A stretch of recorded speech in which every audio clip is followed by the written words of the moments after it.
All right, everybody, once more, welcome to our channel, Metaphysics and Development. Today's topic, I'll be talking on the metaphysics of AAI. By AAI, I mean African Artificial Intelligence. The matter of what is matter of what's artificial intelligence has been settled in the past, but to recast our mind, we said intelligence is artificial because it is man-made, simplicity. And it is man-made because there is natural intelligence. As we find in the cosmic itself, you can find intelligence in the cosmos because if the cosmos is not intelligent, it will be ruled by total chaos. David Bohm has settled that in his theory of hollow movements when he wrote a particular paper, Creativity, Nature's Signature. You can look up that in the book by Rene Weber, the dialogue with scientists and sages, the search for unity. And then in that same book, Sheldrake Rupert wrote something about morphogenetism, nature's intelligence. So nature in itself is intelligence. And because within that nature's intelligence, and in our own world called the Earth, there are various levels of intelligence. Human intelligence, which you can call HI. Then there is what we call plant intelligence, which we call PI. There's also animal intelligence, another AI. Now, from the study of all of these, Aristotle classified it into three, what he calls plant intelligence. He says it's nutritive. Animal intelligence is nutritive and locomotive. Then human intelligence, it is nutritive, locomotive, and rational. Now, why is intelligence artificial? Intelligence is artificial because it's a machine imputed with some level of intelligence. And intelligence is not possible without some level of consciousness. And so, if we look at it, what is intelligence about some devices? Here, quote unquote, by machine. Bear in mind, I am talking when I talk about machine. I'm not just talking about machine like this computer, like the motor, like motors, either vehicles that run on the ground, air buses or ships or motorcycles. All right. So these are devices, and device.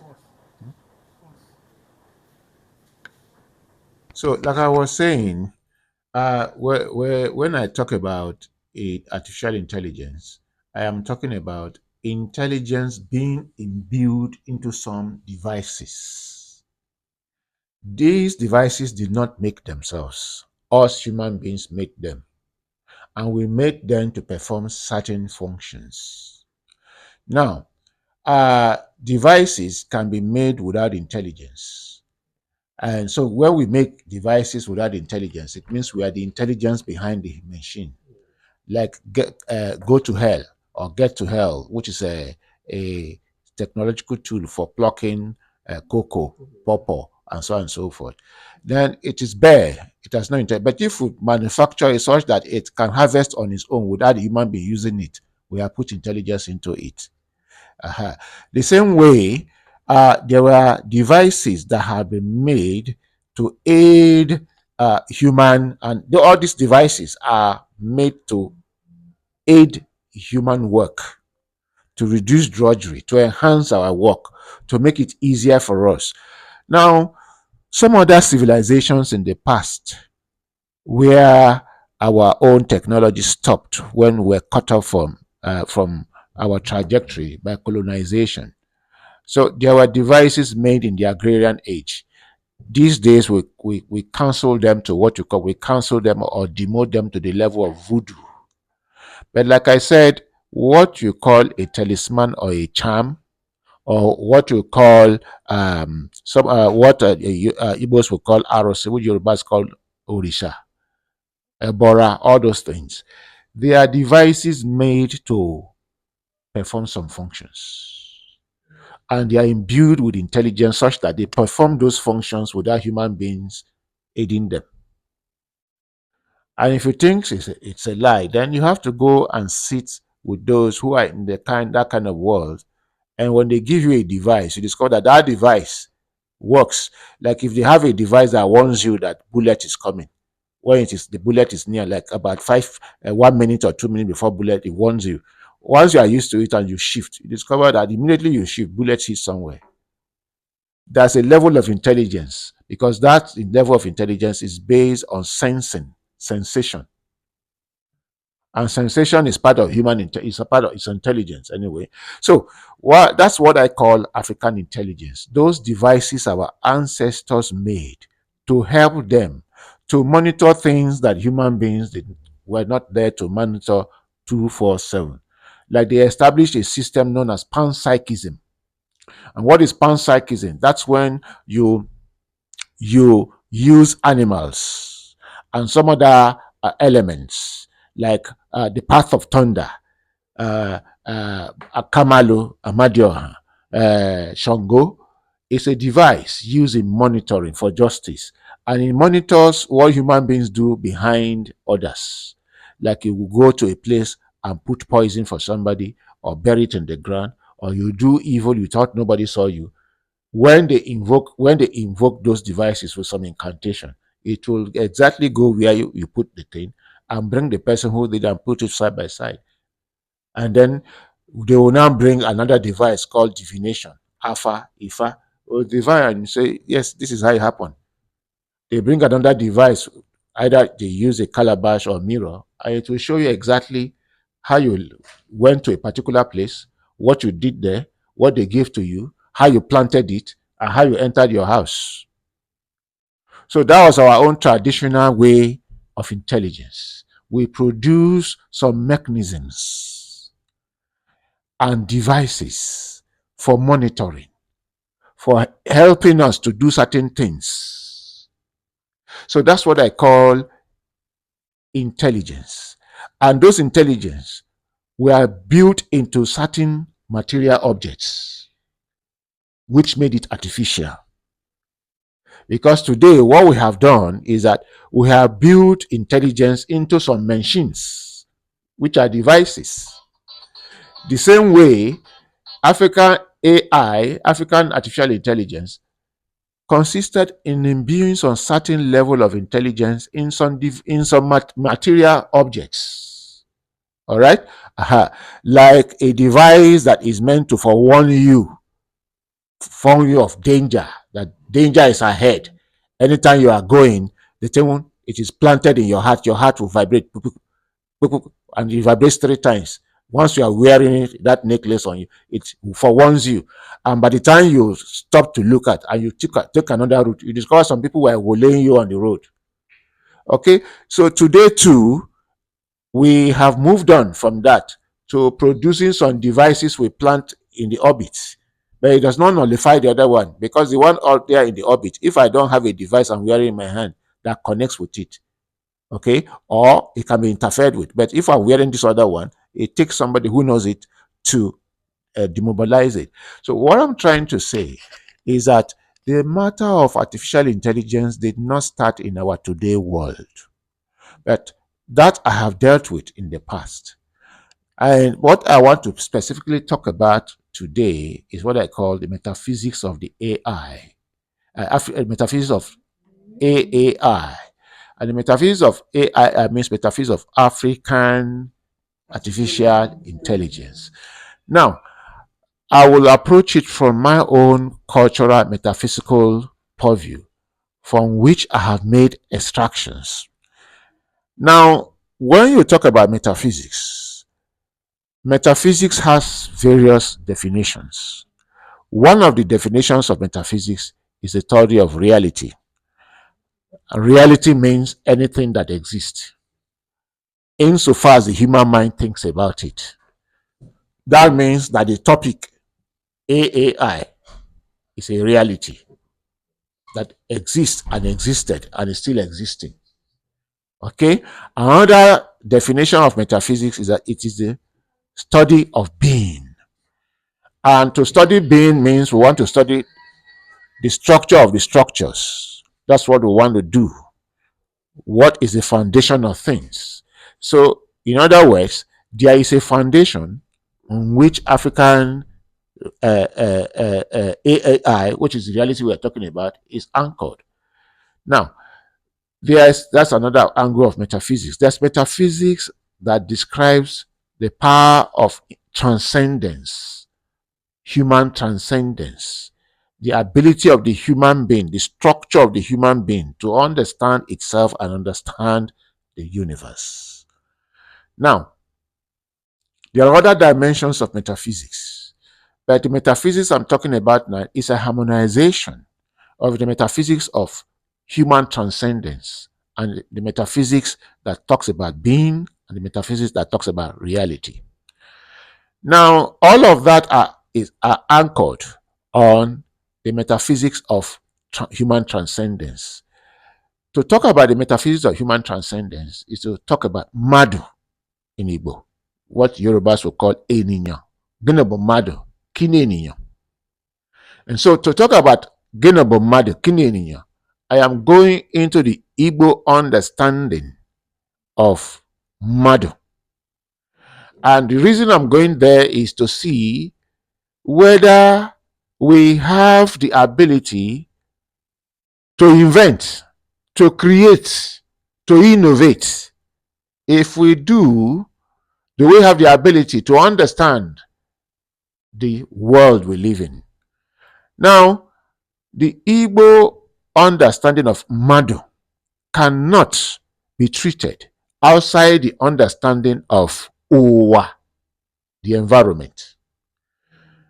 Now, for the Igbo, the almighty force, more, the almighty force, the being of being, Chukwu Okike Abiama, when it will manifest itself into the physical world, it did so in the form of two energies, Eke and Chi. Eke is the female energy. Chi is the male energy. And in between them is Agu. Now, Agu is where formation takes place because Eke has to do with what every individual entity, every individual natural entity shares from the ubiquitous spirit, Chukwu. That's why if you go to the Igbo Dibia, if he wants to divine, the Igbo wants to know what is Ginibu Eke. What is that? That is to say, what is the ontological beingness of that thing? For the Yoruba, Baba Unishegun or Babala will be looking for Ashe Tumben Nunkan. That is to say, the beingness in the thing. Because once you understand the Eke, the beingness of that thing, then you can replicate that thing. You can talk to it, alter its consciousness, influence it positively or negatively.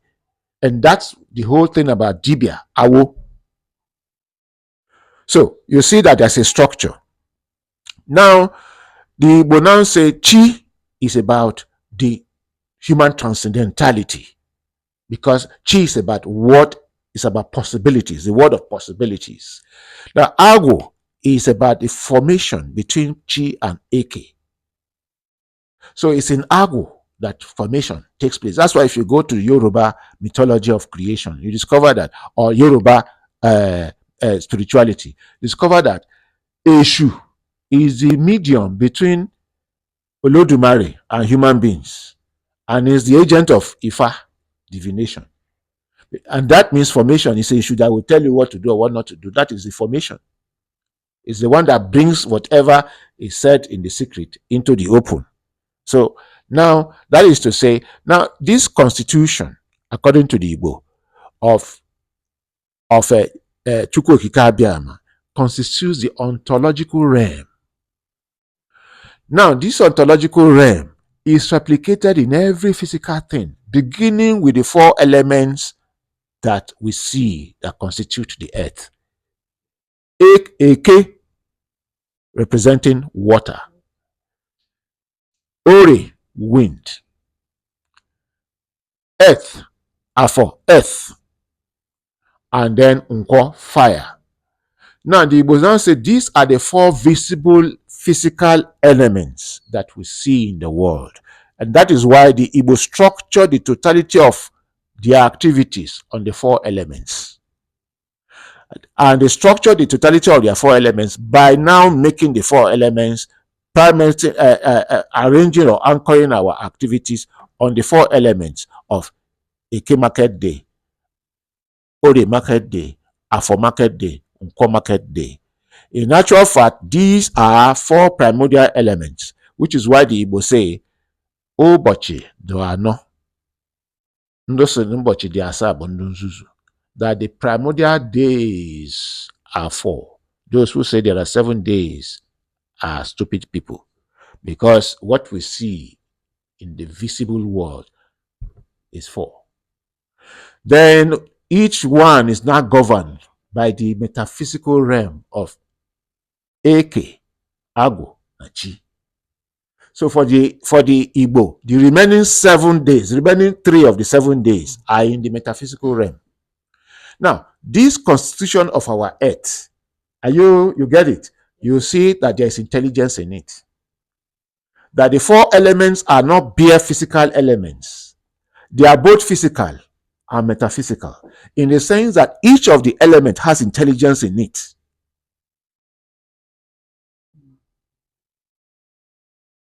You can see Chi, which has to do with transcendence. You can see Ago, which has to do with power of formation. You can see Eke, which has power to do with a manifestation of beingness. So, for the Igbo, the earth, the entire universe is a living being. It's not only for the Igbo. If you start analyzing Yoruba, this thing, you'll find it's there. So, the entire universe, the earth itself, is intelligence. And everything in it is intelligence. Now, if you come to the human being, that's why the human being, you discover that the earth is both spiritual and physical. That nature, that structure of the earth is the structure of the human being, is the structure of every other thing around us. So you discover that the human being, that's why we define the Igbo will say, Mado, Okara Mado, Okara Mo. The human being is half spirit, half body. Okara Madi, Okara Mo. Now, if you look at it, the physical part of Mado has to do with Arom Mado. And Arom Madi is what you study in physiology, in neurology, in everything dealing with biology. And it has its own level of intelligence, in the sense that all activities of the body are controlled from the brain.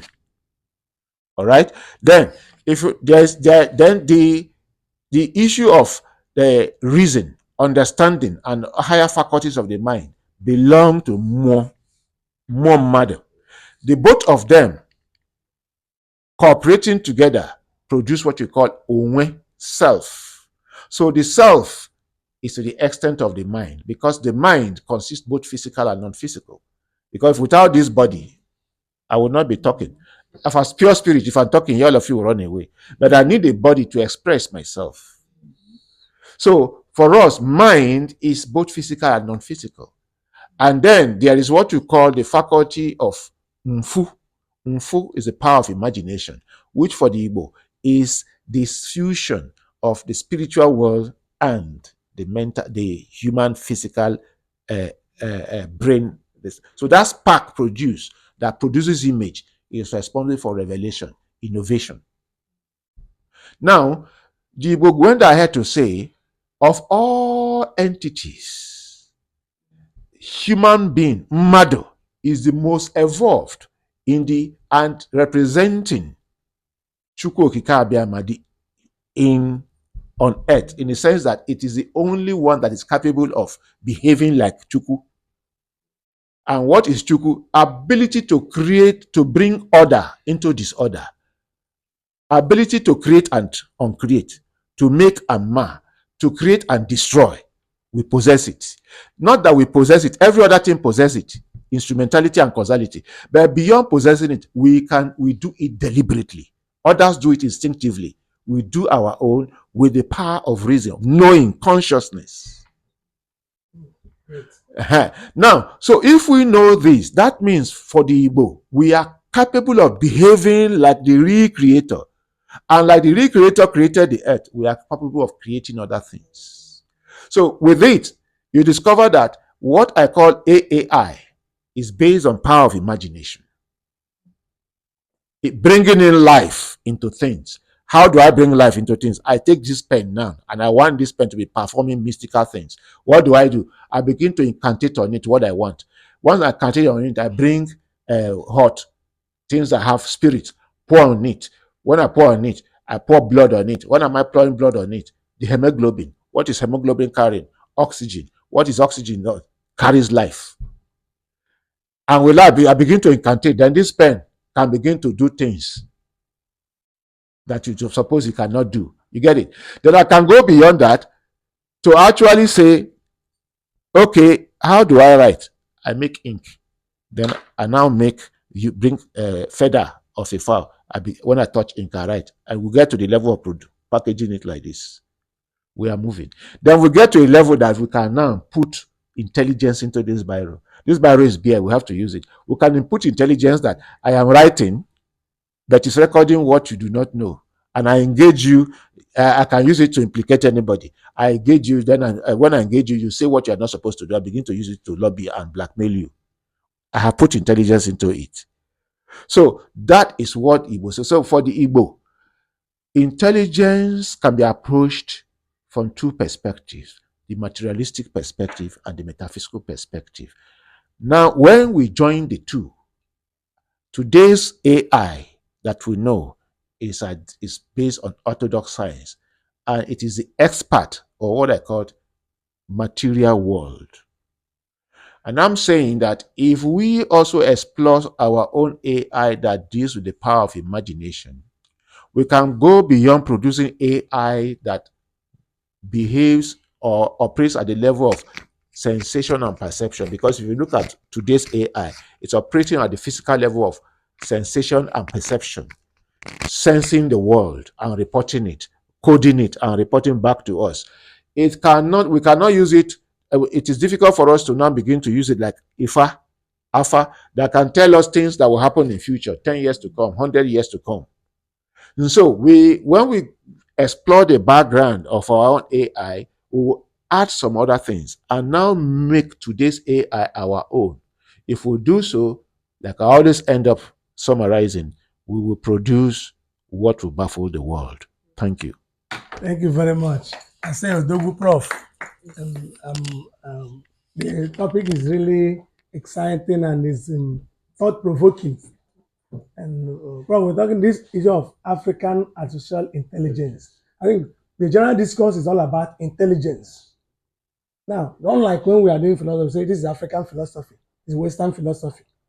And then we begin to prove to the world that African philosophy exists. Yeah. This time around, we need to start early enough to propagate the idea of African artificial intelligence.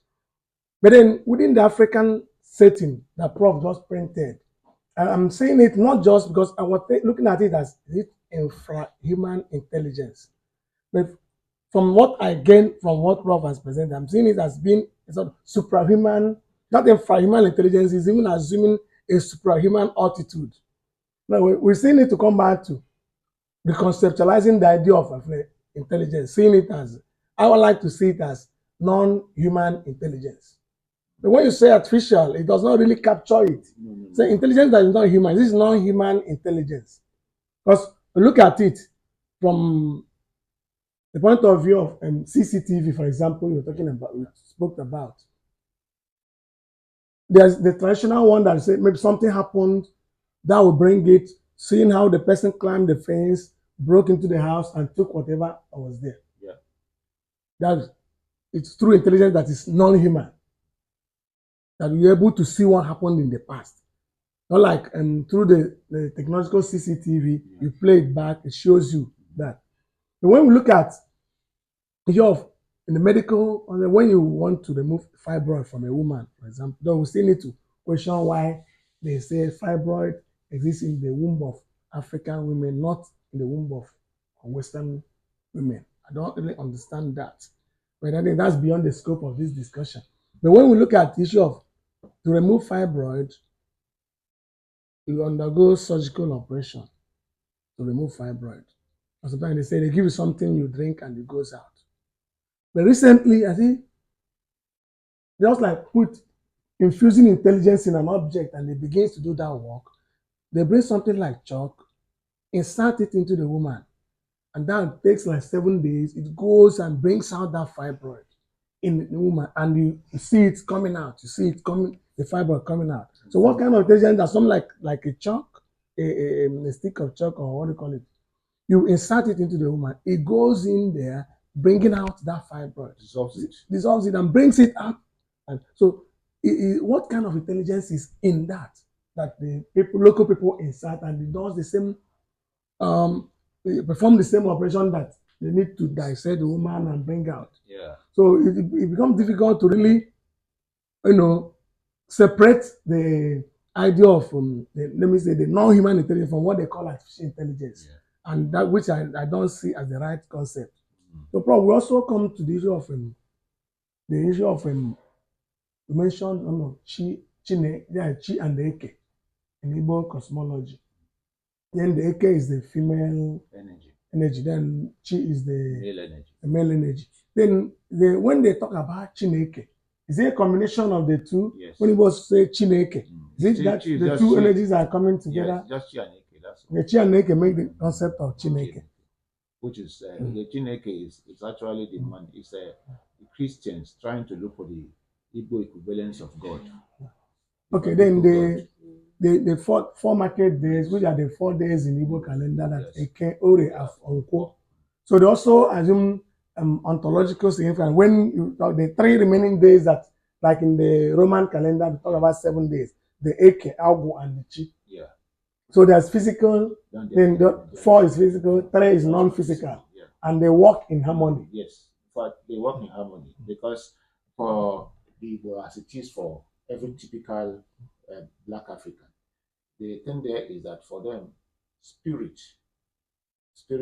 is not does not have absolute existence. It requires physical matter to perform, and so it gave rise to physical matter. They haven't given birth to physical matter. Physical matter now has its existence. Haven't given rise to physical matter. Spirit haven't given birth to physical. Physical matter has its existence separate from spirit because spirit can exist in and outside. It has the dynamism to exist in and outside matter. So now, if spirit is complete, it will not need a body. And if matter is complete, it will not need a spirit. So there's always a complementarity. And the example is that when man and woman meet, they give birth to a child. The child usually carries both features of the man and the wife, and the man and woman. They may be husband or wife or no husband and wife. But it carries both features. And then you will see it there. Then the child is a separate entity from the parents. If the parents want to reduce the child to their status, they'll be making a mistake. So that is the way it is. So that's why if you go to CS Momo is they say what the African emphasizes is a primacy or spirit, not the prime, not the not at supremacy or spirit. Primacy, not supremacy, because if you do not know how to tune your partner to cooperate with you, he or she will not cooperate with you. But if you know the code of your partner, you always cooperate. So that's the way the African looks at it as complementary. So for the African, spirit is incomplete without body. Body is incomplete without spirit. And the complementarity of the two will produce a third language. That's why you have Eke, you have Chi, then you now have Agu. Thank you very much. Prof, we have already brought into the new realm of thinking, a new realm of understanding the concept of non-human intelligence. Let me use that.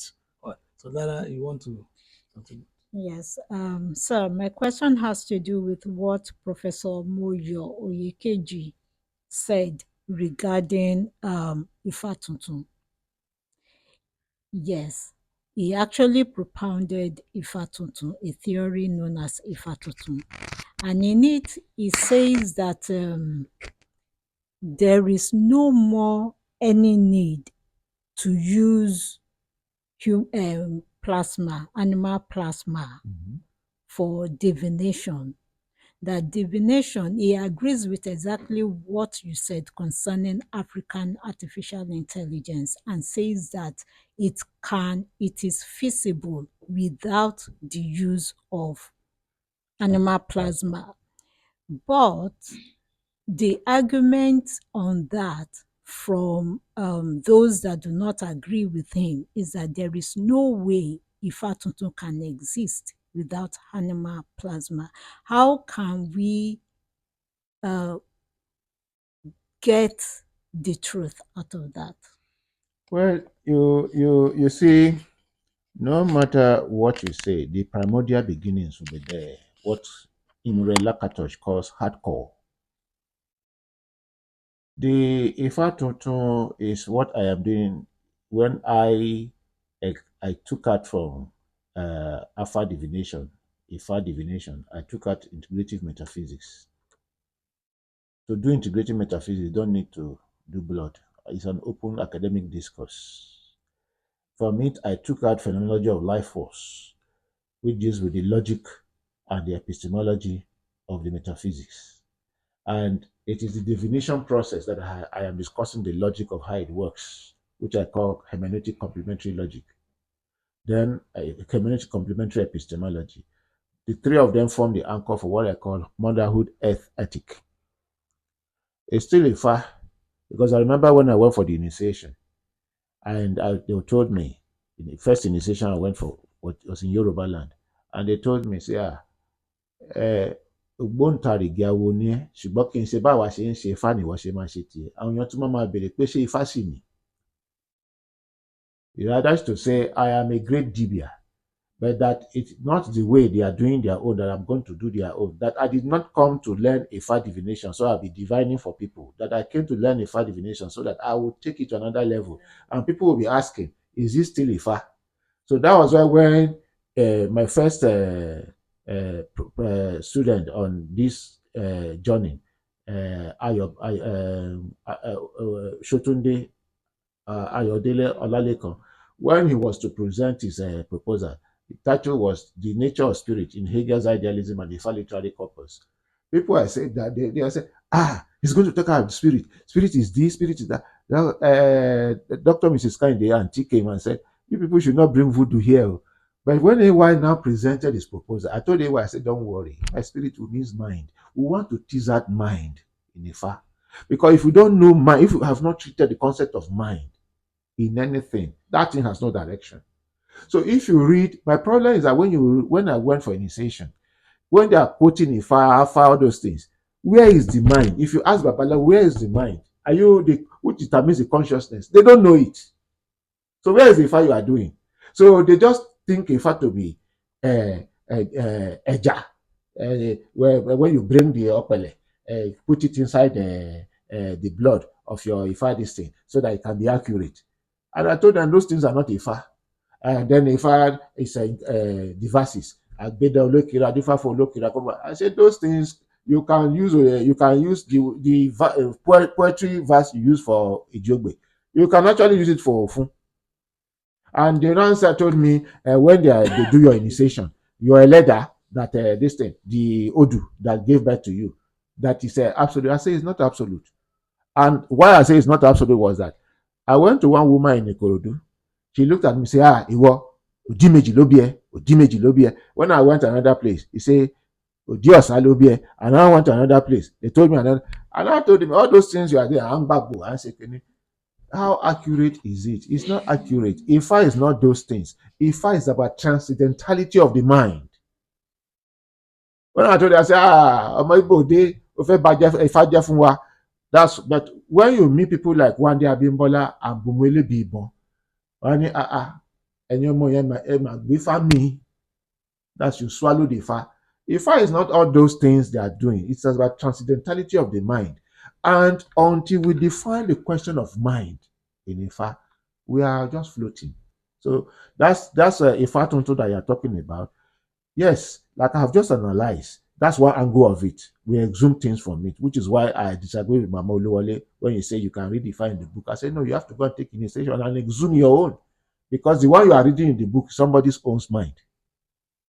Then that's one angle of it. Another angle of it is that I talked about, so why are they using blood plasma, hemoglobin? Why hemoglobin? Oxygen. What does oxygen do? It's a life carrier. Now, the thing you have to ask yourself, this oxygen, where is it paramount? In plants. And if you look at the Asians, you discover that they have gravitated their own voodoo to plant level, and energy is more prominent. This oxygen we are looking for. So instead of, we can migrate from animal plasma to plant plasma, but it will require people who are interested to do so. We cannot do it by talking outside it. We can only do it when we are part of it. Because I remember when I went for my first initiation, the same blade they were using, they use in shaving, one blade they used in shave 40 of you. Well, I made sure that I was the first to be shaved. But when, after taking initiation, it was not the turn of AY and then the turn of my son. And I told them, I said, we have to do a tune shave. They say, what is a tune shave? I say, Arunwa Lode, there is a bacteria and virus floating. So, number ṣé ẹ ti ṣe ètùtù, ẹ ti mọ̀ pé gbogbo àrùn tó wà lára yẹn ó ti kú o. So all the disease that the person came with and that the bacterial infection the person is gone. He said, Prof, nítorí ẹ̀ la fi ń wá irú yín. So kí láṣẹ sí mi? Mo ní, is it not what you're looking for is communion? He said, yes. So that's the communion is why you are using one blade to shape everybody. I say what you do, write it in the item they will buy. They should buy big or that razor you do like this, so that, because the other one you are using, it can cut the person sometimes. But if you use big, it will not cut. I say that's one. Two, the communion you are looking for, do the whole communion thing in one pot. Then use small plate to fetch from everybody. It is the same communion. They say, Runu Lobe. So it is when you are part of them that you can bring innovation and actually go into research and move the thing to another level. It will not get stale one day, but over time, just like when the first paper you delivered, talking about longevity, it will start among some, maybe me and my research students coming up with that. And then we now start talking, like that lady talking about Ifatoto. She can start with, then she will need to go beyond her discipline as philosophy or whatever. She will need to work with people in chemistry, people in biology, people in physics, people in neurology, and people that know about plant study and plasma. How do we now need to extract the oxygen and use it to make engines, what I call organic engines? That's our own, this is what I call organic engines. So to make organic engines that are more powerful than the ones made with blood. And once they use it and test it, it is higher. You see people migrating there. That's what we need to do. Yeah, thank you, Prof. Really opened our way to new vista of in the understanding of African artificial intelligence. So we still come back to this, but we're exploring it. We are going. It's ever evolving. Yeah. So we still come back in our subsequent roundtable. We still come and bring more experts in the area of artificial intelligence. And we don't just oppose it with the concept of artificial intelligence within Western understanding. Then we see how we can push the idea of African artificial intelligence to the global level, and then see how we can also research deeper into it, even locally, bring that local understanding of it before we market it to the world. Let us understand it within ourselves, so that there will be no conflict in understanding the concept. Sure. So thank you very much. We draw the curtain close on our today's round table. Thank you very much. Thank you for listening. Thank you for participating. Thank you so much. It's a word